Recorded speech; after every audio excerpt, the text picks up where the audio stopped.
So again, this is the returning stroke judge training class. My name is Chris Reese. I've been a stroke and turn official here in the Rocky Mountain Swim League, gosh, for maybe 8 years or so. Started doing this because I couldn't stand sitting on the sidelines for 4 hours while my kids swam for 4 minutes and just had to do something. So started doing stroke and turn officiating with Rocky Mountain Swim League. I'm now the starter referee for Hunters Hill in the league. And I've been doing this for USA Swimming for 3 or 4 years now. If you do have a year-round swimmer and you're comfortable with it, I totally encourage you to be a stroke and turn official with USA Swimming also. Helps those meets go by real fast. And the officials are a lot of fun to be around. So looks like we have about 37 folks in the room. I'll keep an eye on the chat. If y'all have questions, please go ahead and drop questions into the chat. That'll be fine. And I'll try and answer them as they pop up. So you'll see my head kind of swivel back and forth. I have a couple screens going. But I'll go ahead and start walking through the slides. And again, so we're here to welcome you guys back. You all have been stroke and turn officials before. One more pitch. If you all are interested, you're certainly welcome this Saturday at Hunters Hill Pool. From 10 to 12, I'm going to be teaching the new stroke and turn officials how to be stroke and turn officials for the league. You all would be welcome to join that one. I'm hoping to have a couple swimmers in the pool. It looks like it's going to be pretty cold. I'm hoping that the swimmers find that the pool is way warm and want to be in it. But if you'd like to see some live swimming and talk about stroke and turn officiating, we'll do that this Saturday at 10 a.m.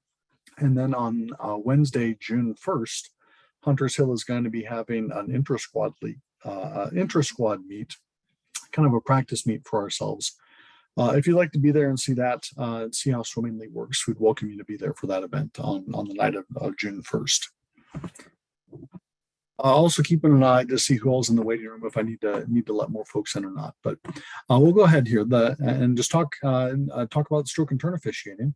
So you remember the stroke and turn judge knows the rules, attends the officials briefing, and I'll walk through an officials briefing tonight for you as kind of a refresher of what we're looking for this summer, of the good swimming that we're looking for this summer. Last year, I believe that the Swimming League app only worked with Apple phones. I'm not sure this year if an Android phone will work or not, but if you do have a phone, please do bring it to the meet. You're able to connect to the Swimming League application and record your stroke and turn infractions directly through your phone. Of course, we'll still talk to the meet referee to call in those disqualifications. And then once the meet referee says, okay, you would go ahead and enter it into the system. During the meet, you'll keep kind of a mental checklist. You're attentive during the stroke briefing, visualizing the stroke that you're about to judge before the event. Okay, I'm about to watch butterfly. That's a forward start. The kids can take as many dolphin kicks or butterfly kicks as they can. They have to come up before the 15-meter line. They'll be doing 2 arms simultaneously over the water and a 2-hand touch at the turns and at the finish. So visualizing what the positive stroke looks like before that event starts. Thinking again about the rules that apply to that event before the event. You want to focus on your jurisdiction. So no more, no less than that. And we'll talk about jurisdiction, but it's usually half the pool and then just the lanes to which you're assigned. Always do consider your body language. People are watching you. So you're on camera when you're on deck. People want to make sure their kids are getting fair swims and want to make sure that all of the swimmers are being judged equally. Enjoy what you do. That's an important part of this. You can maintain a sense of humor. I find this work to be a lot of fun. The folks who we work with, I really enjoy working with them. And it's important to keep a sense of humor and be real positive when you're on deck. Key thing about stroke and turn officiating, and I'll probably say it a few times tonight, but the benefit of the doubt goes to the swimmer. If you're not sure that you saw an infraction, you probably didn't, and let's not make that call. So before the meet, you want to make sure that you're on time in the right place for the stroke briefing, which is the meeting that you'll need to attend before the meet, and then be attentive during that briefing, always having a positive attitude. At Hunters Hill, we have the stroke and turn officials wear an orange vest just over their shirts so that the meet referee can find them at any point in time and see if they're waving their hand and making a call at them. And then you want to be ready and in position as requested by the referee. They'll assign you your jurisdiction and then probably be rotating you throughout the meet of the day. I said it before each event, you want to visualize the stroke and remember the rule requirements of legal strokes and transitions. Use the benefit of the doubt observation protocol. After the start of the heat, you want to be in position. Observe the swimmers until they all depart your jurisdiction. Once all 3 or 4 swimmers or however many lanes you're watching have left your jurisdiction, you don't need to watch your water anymore until at least one of those swimmers has returned to your jurisdiction. This is an interesting point too, to give equal observation to all of the lanes in your jurisdiction. You don't want to overjudge or underjudge anybody. So if in one heat of a freestyle event or of a backstroke, whatever event, maybe you have 3 swimmers to watch and you're watching all 3 lanes when they're in your jurisdiction. But in the next heat, maybe you only have 2 swimmers in your lanes. It's only fair to still watch all 3 lanes. Otherwise, you're overjudging the 2 swimmers who are there. So you even always have to watch empty water when swimmers are in your jurisdiction. You raise your hand promptly to signal an infraction. I saw non-simultaneous arms in the butterfly. Raise that hand right away, and we'll call that into the meet referee on the radios that you'll be using. Once the referee has discussed it with you, then record the infraction when you're able to and swimmingly. And just a quick note, we'll talk a little more about relay exchanges later. The key here to think about relay exchanges is you look from top down. Once the toes have left the platform, have the hands touch the wall. And that's the key thing to note, that contact has been made when the toes have left the platform. Don't see any questions just yet, so I'll keep moving along. I suspect a lot of you are wanting to watch the Avs game, which I know the puck just dropped about 15 minutes ago. So I'll try to give you a good training while understanding that there's an important sporting event this evening. Jurisdiction, I talked about this a little bit. Depending on the size of the pool, you're going to get half the pool. It'll be somewhere, it could be 2 lanes, it could be 8 lanes, depending on the number of stroke and turn judges that are available. I hate to say it, I don't want to talk about virtual meets, hoping that we are not having any virtual meets this summer. But if we do have to have virtual meets, again, it's hard to have 4 stroke and turn judges on deck at all times. Sometimes we just have 1 stroke and turn judge on each end. You'll want to make sure that both teams are judging the same. If one team can only have 2 stroke and turn officials on deck at that time, the other team should only have to have 2 stroke and turn officials, because that way each official is judging the same amount of kids in the water. We'll talk quick about recording an infraction. So the first thing you always do, raise your hand when you see an infraction. And then this is what the stroke judge's screen will look like in the Swimmingly app. You'll tap anywhere on that screen to disqualify a swimmer after you've talked about it with the meet referee. You'll pick the lane where you saw it, and then where did you see it? At the start of the race, the swim, at the turn, or at the finish? And then once you selected those, during the swim, this looks like, what was the event we were looking at? This is a breaststroke event. So you might have seen a butterfly kick during the breaststroke event. For those of you who've been around for a long time, you remember we used to have cards with all of the infractions listed on them. The Swimmingly app kind of takes care of that for us, because you just select what you saw here. And talk about it with the referee. They might be able to, if you're having a hard time finding exactly what you saw, the referee can help describe it for you and help you pick the right type of disqualification here. So some other reminders just about being a stroke and turn official. We're observing and not inspecting. We're not staring at everything every swimmer is trying to do. And remembering that the benefit of the doubt goes to the swimmer, there might be things that you miss, and that's okay.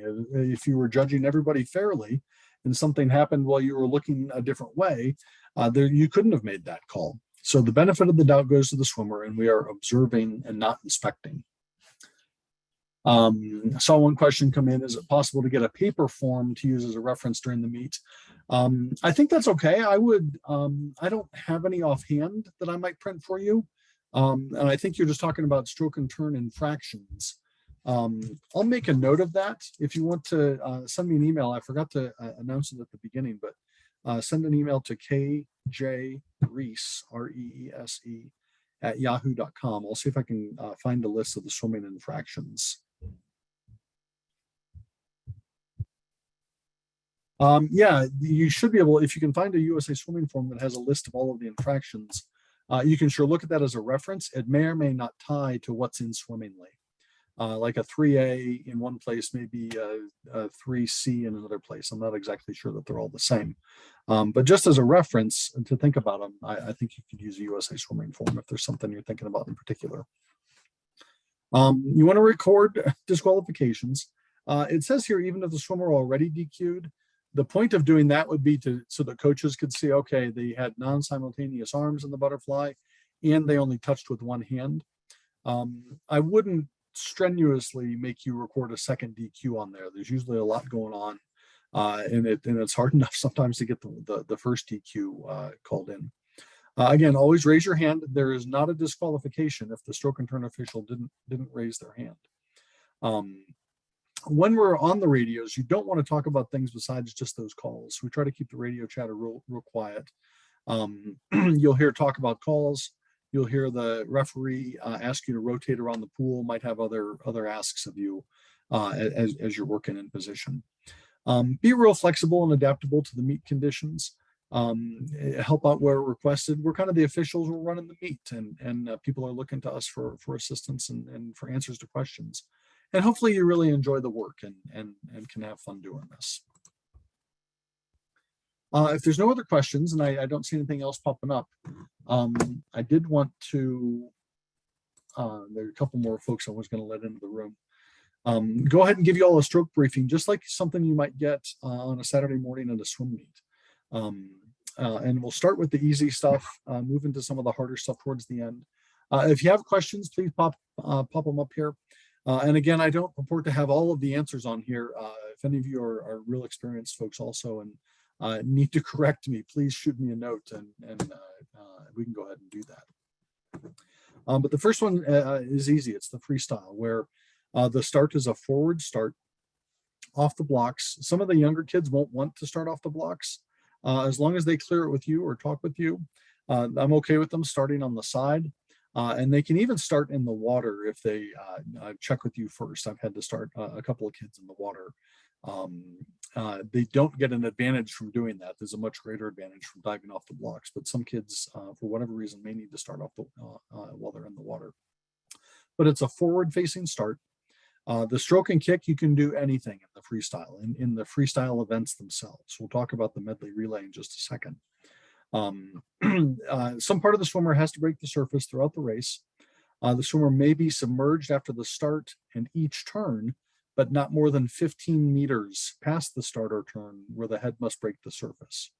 If you remember, most pools have kind of a ring across their lines, their lane lines to call out where that 15-meter mark is. I know at Hunter's Hill Pool, we usually put a mark on the sides of the pool also where the 15-meter mark is. If you're working at a pool where there are varying rings and distances of those rings across the pool, you would judge everybody at the furthest point from the start or turn, and just wherever that furthest single point is, then you would judge all 6 or 8 lanes against that furthest point. At the turn, some part of the swimmer must touch the wall at the finish of each length or at the required distance. So at the end of a 200-meter freestyle, the swimmer must touch to finish the race. It is not a disqualification if the swimmer misses the wall and they reach back to touch it in freestyle. In the other strokes, it would be. But in freestyle, if they miss the wall, as long as they touch the wall before they continue or before they touch the other wall, that's allowed. Any questions on freestyle? Some of the things you're not allowed to do in freestyle would be drag, pull yourself down the lane on the lane line, or push yourself forward off the floor of the pool. You're allowed to stand stationary at the bottom of the pool as long as you don't push forward off the bottom of the pool during the race. Okay, talking about backstroke, this is where we have an in the water start where the swimmer is turned around facing the start end, and they have both hands on the gutter or the starting grips. And these are good points. The toes cannot be curled over the gutter at any time before or after the start. So they need to be flat against the wall. They do not need to be below the water, but they can't be above the lip of a guttered pool. I have never seen the use of backstroke ledges in the Rocky Mountain Swim League. I don't think that's something we'll have to worry about, but more of a USA swimming thing that you'll see from time to time. Again, in the backstroke, any style of stroke or kick is allowed as long as the swimmer remains on their back. Being on their back is defined as having their shoulders at or past vertical towards the back. Some part of the swimmer must break the surface throughout the race, except they may be submerged up until that 15-meter mark again, just like in freestyle, and we'll say it again in butterfly. On turns, the swimmer may go past vertical towards the breast and use a continuous single or a double arm pull to initiate the turn.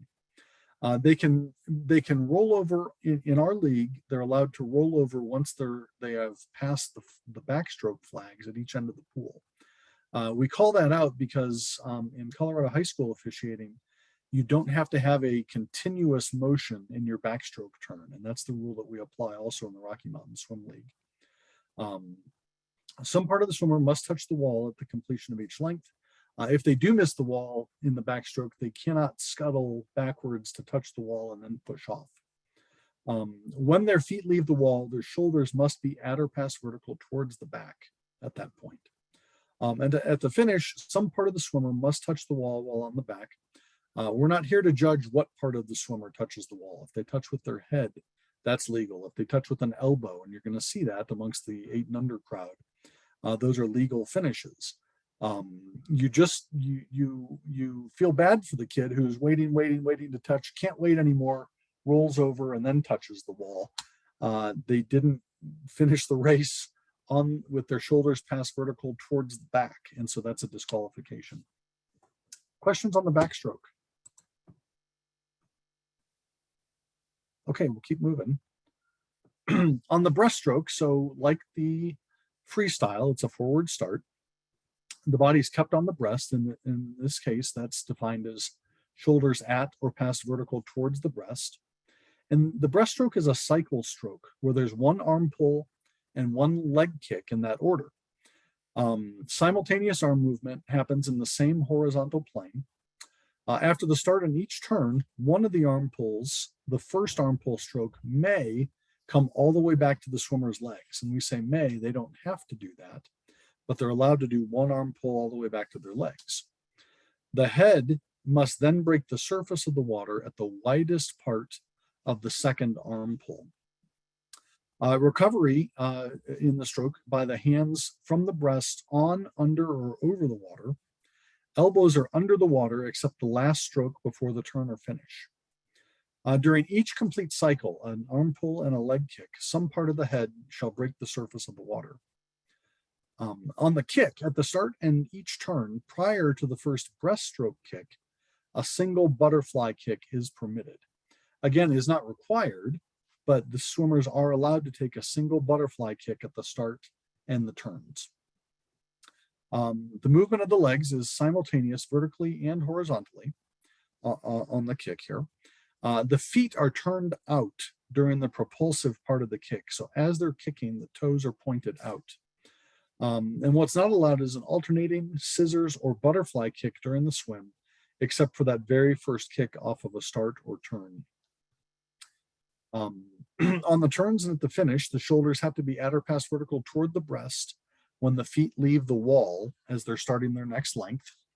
And the touch at the turns or finish is made both hands separated, and it's a two-hand touch, so a simultaneous touch. And that touch can happen at, above, or below the water surface. At the last stroke before the turn and the finish, an arm stroke not followed by a leg kick is permitted. And the head may be submerged after that last arm pull prior to the touch, as long as it breaks the surface of the water at some point during the last complete or incomplete stroke cycle preceding the touch. Any questions on the breaststroke? Probably the most complex of the strokes to watch.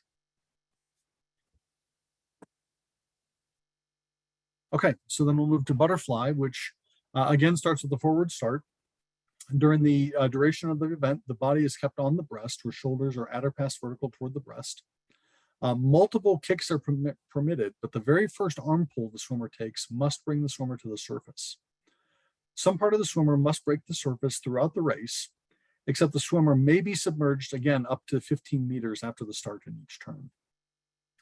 The arm, as defined, is from the shoulder to the wrist. The arms need to be brought forward over the water and pulled back simultaneously. The kick is a butterfly kick. It's a simultaneous up and down movement. That doesn't mean that the feet might slightly alternate, but that the legs are moving simultaneously up and down. There's no alternating kick, scissors kick, or breaststroke kick allowed during the butterfly. And the turns and finish, the shoulders are at or past vertical toward the breast when the swimmer's toes leave the wall. And the touch shall be made with both hands separated and simultaneously, again, at or below the water surface. So again, the butterfly requires a two-hand touch. Questions on the butterfly? Okay, talking about the individual medley. The individual medley is swum in the butterfly, backstroke, breaststroke, and freestyle order. And you must swim a quarter of the total event distance in that prescribed order: butterfly, backstroke, breaststroke, and freestyle. Because butterfly is up first, we'll start with the forward start in the individual medley. I talked about the order that you have to swim in, and you can't swim any of the style of the other three strokes during the freestyle leg. So when you're swimming an individual freestyle event, you could certainly swim any of those other strokes as long as you start the freestyle with a forward start.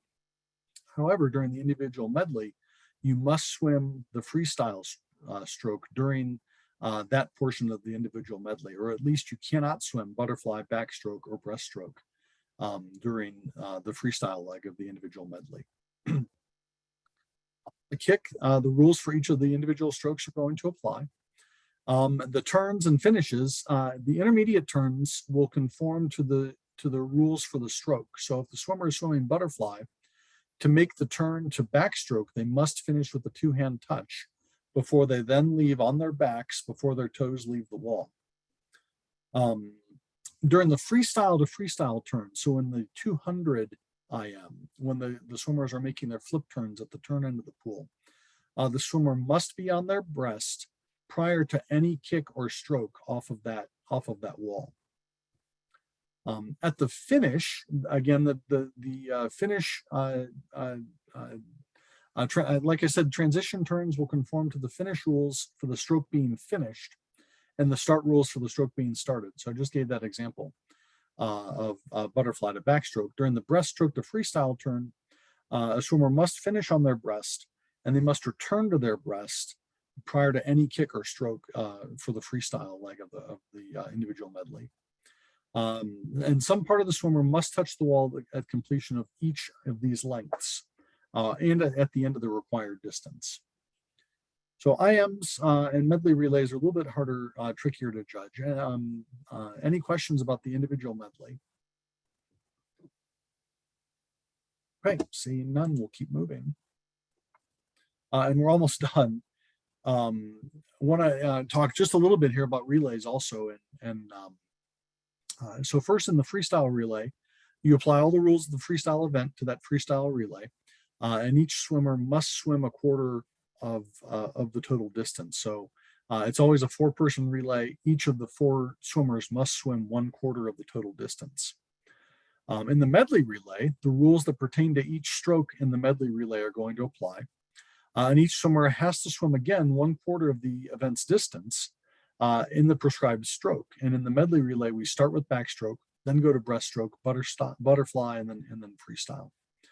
Again, in freestyle, that freestyler must swim freestyle. They cannot swim backstroke, breaststroke, or butterfly during the freestyle leg. And during that freestyle leg, the swimmer must be on their breast, shoulders at or past vertical toward the breast, except when they're executing a turn. But after executing the turn, the swimmer must return to their breast before any propulsive movement after the turn.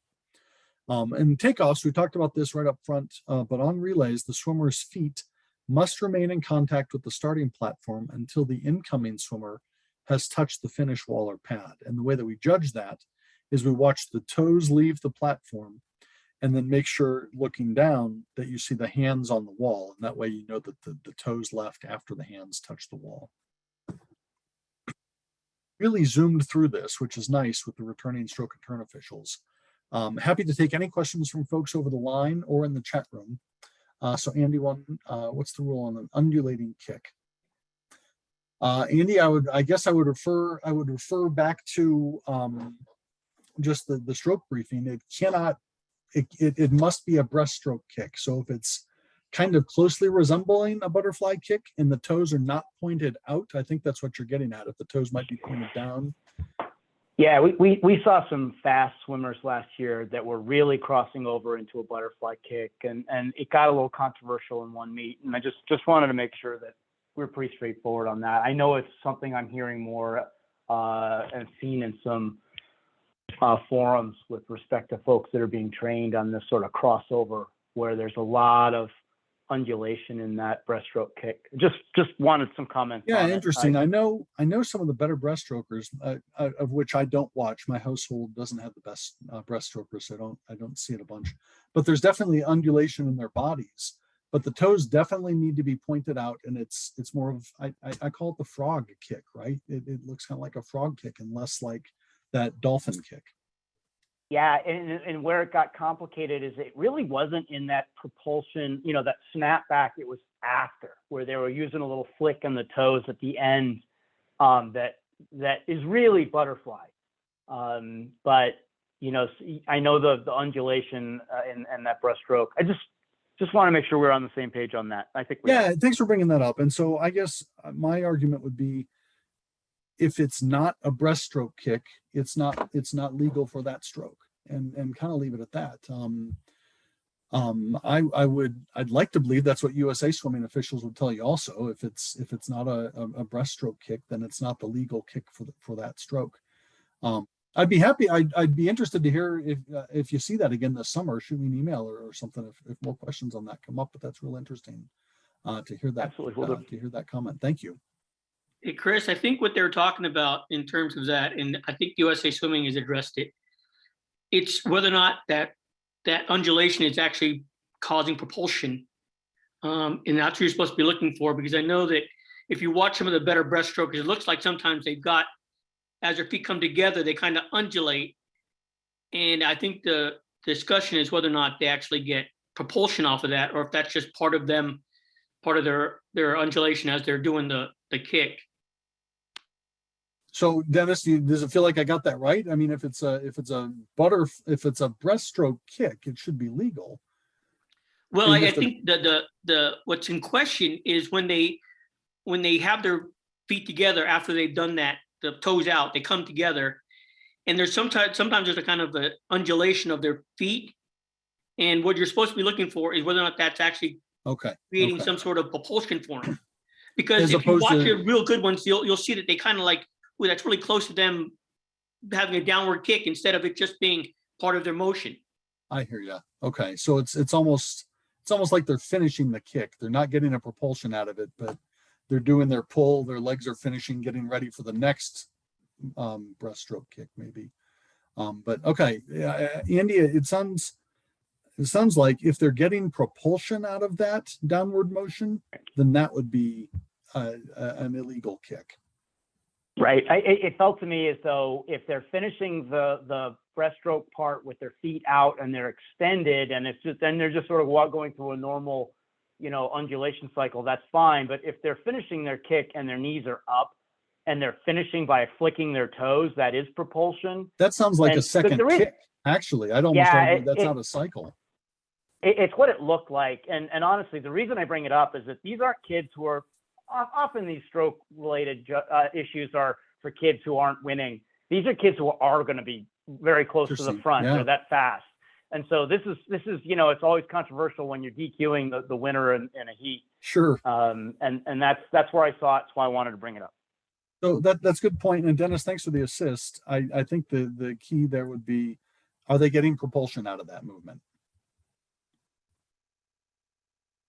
One other question that popped up in the chat is why are we discussing DQs with the referee?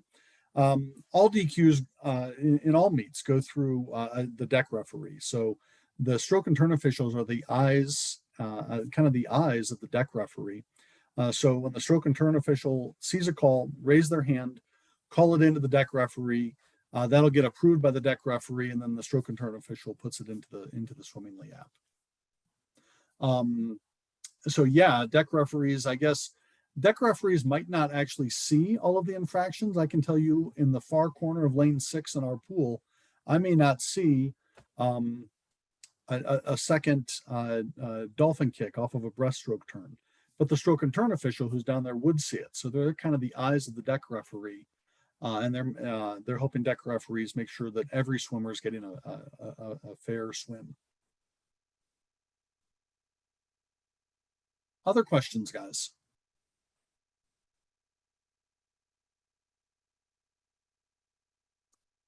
Okay, hopefully we got a bunch of pros out there, and y'all have been through this before.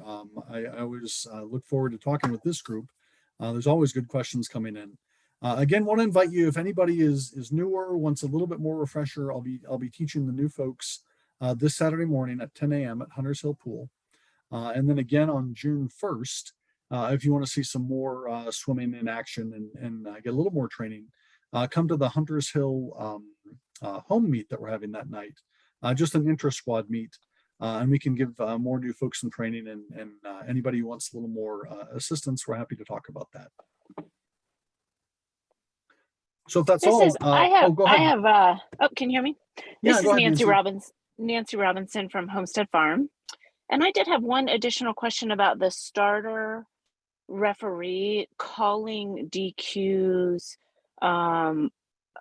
just being able to call a DQ on their own. I know they are the most experienced stroke judge on the deck. What would the guidelines be around, they're positioned at generally the shallow end of the pool near lane 1.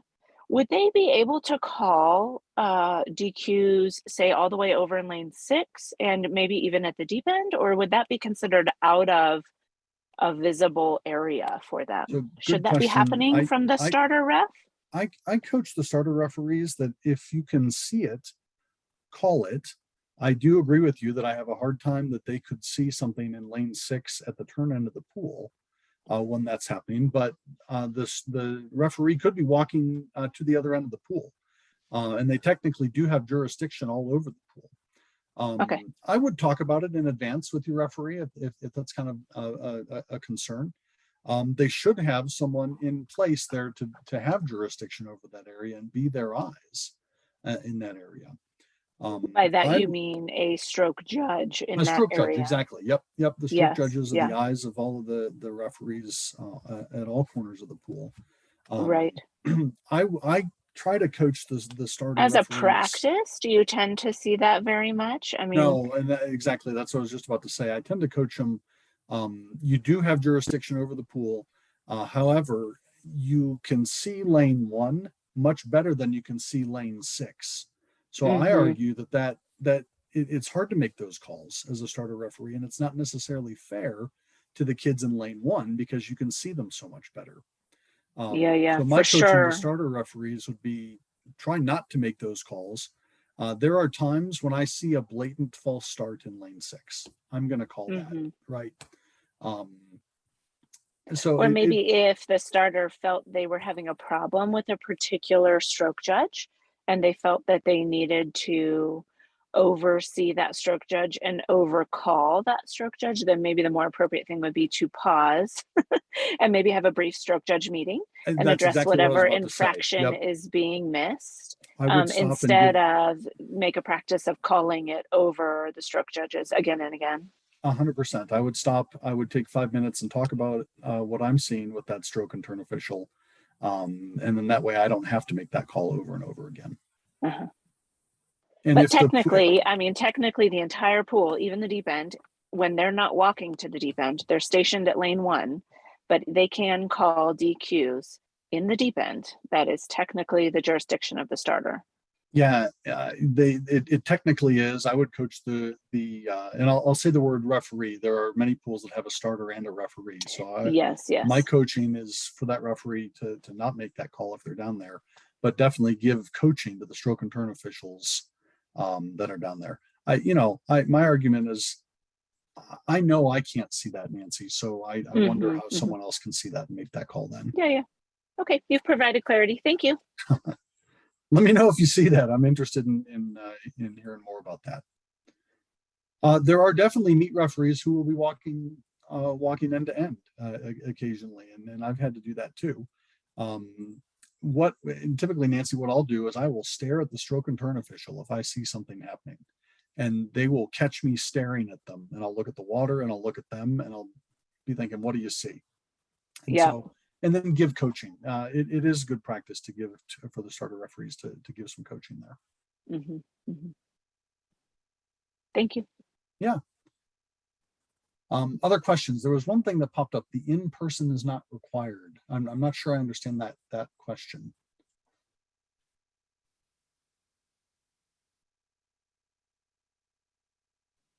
Maybe in-person training? Oh, thank you. Thanks, Dennis. Yeah, absolutely. The in-person training is not required. I'm just making it available, letting everybody know about it. If you would like some more training. Dennis, you're gonna have to be careful. I'm gonna have you back every year. It's helpful. I appreciate it. Thank you. Other questions, everybody?